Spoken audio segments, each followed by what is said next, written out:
More victims of crime are to receive support through fines paid by offenders. Child victims, rape survivors and those who have suffered domestic abuse are among those who will benefit.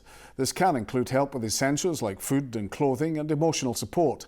But academics warn there are still inequalities that need to be addressed. Here's our political reporter, Laura Alderman. This cafe in Edinburgh is a lifeline for young people. It's here, they say, they have a safe space to go to when they need it most. I was so scared.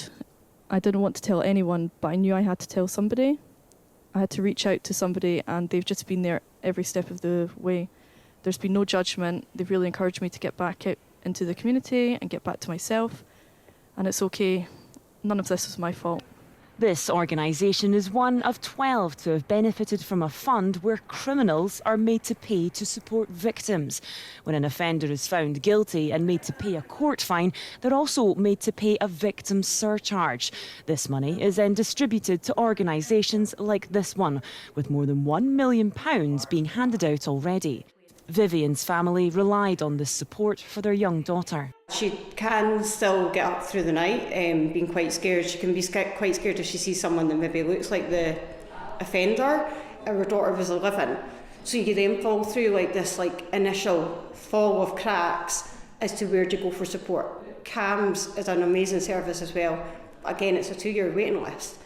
When you're in something like that, you really need the support there and then. There's concerns funding pressures could limit services for victims of crime. The Scottish Government are trying to do a lot of justice reform at the moment and put victims at the heart of the justice system, so it's vital to be having these conversations and how we can improve things.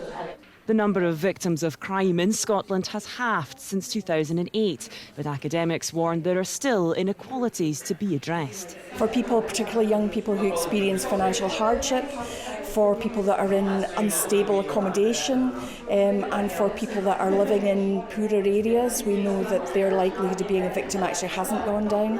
So there's more, I think, to be done to recognise some of the areas where, although we have a good news story on one side, we still have some issues to address. Those issues are a firm priority for victims and those working to support them. Laura Alderman, STV News, Edinburgh.